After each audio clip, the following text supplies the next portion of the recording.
Hey guys, Kellen with Unstoppable Fitness here, and today I wanted to talk about one of my favorite rules for dieting without actually dieting.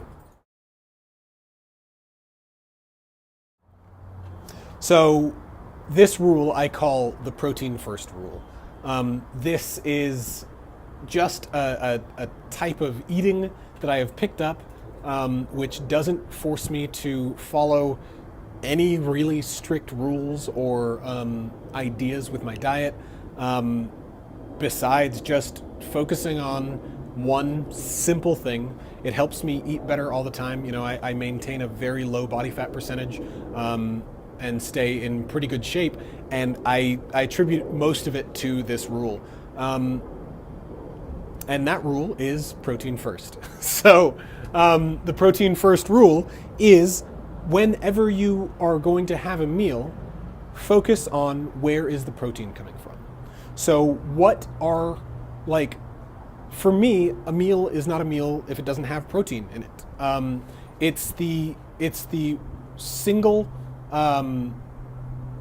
it's one of the most essential macronutrients that we can have. We can pretty much do anything with it. Like, our body can turn and break down protein and turn it into glucose if it's necessary. Through It's a long process, but it can be done. So, for example, you can fast. You can fast for a very long time. You can also do a protein fast, right? You could literally just have protein for a very long time. You'd get into some acid issues that would that might cause problems after a long while. But anyway, it's the way, I always look at more protein, and this may come from the whole like bodybuilder thing of the old like 2 grams of protein per whatever. It's probably too much, but it's the type of thing where I don't have to I don't really have to scrutinize too much, right? It's and I do, by the way. In the past, I've done very extreme diets and tried a lot of different things, but this is my go-to when I'm not really I'm not really trying to do any specific thing. Like, I'm not doing a ketogenic experiment. I'm not doing a super bulk experiment, or I'm not doing any of these like trials with myself. It's really just like for the times when I'm kind of just like, I'm eating and like I'm enjoying life and not really worrying about it, and don't want to worry about being too strict and tracking. Like, if I'm not worried about tracking calories, tracking any of this stuff, the main thing that I know is if I focus on getting enough protein, and if I focus on eating the protein first, I'm going to be more satiated. I'm going to be maintaining my muscle mass very well, and I'm going to be just eating good stuff. Like, so in this realm, like, it's also eat the protein first. Like, and I don't like eat one section of something and then I have another section of something, and then it's not the whole the food can't touch thing for me. It's just that I will focus on trying to finish my protein, whatever it is, on the plate before I finish everything else. Because if I eat all my carbs and leave the protein, then I'm not going to be as satisfied later. I will be hungrier later, and I won't have all of those amino acids to support me. So it's just a quick tip. The other thing is that I've done a lot of studies on people who are eating more protein and for your brain health, right? Like, faster reaction times on tests when people have more protein in their diet. Yeah, I've joked with people about starting a charity called Protein for Kids. I don't know, that would give protein powder to kids in food deserts, right? Where the only thing that they have around them is like a 7-Eleven.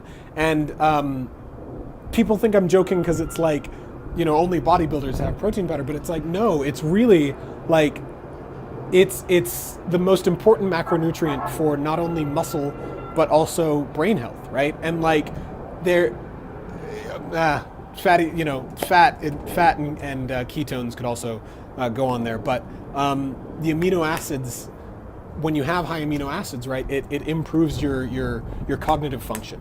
And so it's like, for kids who are struggling in school, it's so much of it is about nutrition. So like, anyway, this little joke of a charity that someday I actually hope to do something about would like improve education for people around food, around nutrition, especially in areas where they don't have access to good nutrition, and then like providing them with the things they need. So, another thing like on this realm, I dream that this protein would have like a lot of omega-3s in there, because I remember volunteering at a brain health center, like some people who'd had traumatic brain injuries and that kind of thing. It was volunteering there to help these people and just spend time with them. And, we did some like landscaping for them and spent time with them, just getting to know them and it was a nice thing to do. But like, I remember talking to the people who ran the place and about the food that they fed them, because it wasn't, there are so many studies around very simple things that you can put in your diet in order to improve your brain function and like its ability to heal itself.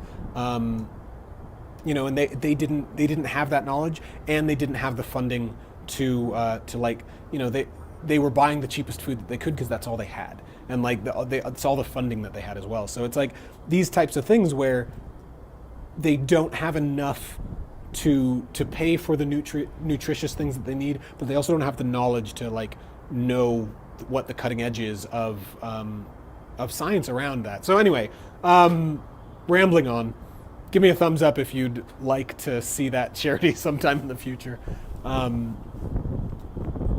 Yeah, protein powder for kids or something. I'll figure it out, but it would have to be like ironically bodybuilding-esque and like ironically bro science type of thing. I'd probably try and get Dom Mazzetti to be like the spokesperson of it, just for the heck of it, because it would be so much fun. Anyway, protein first. Give it a try. See how it works for you. Yeah, just like try and look at where's my protein coming from.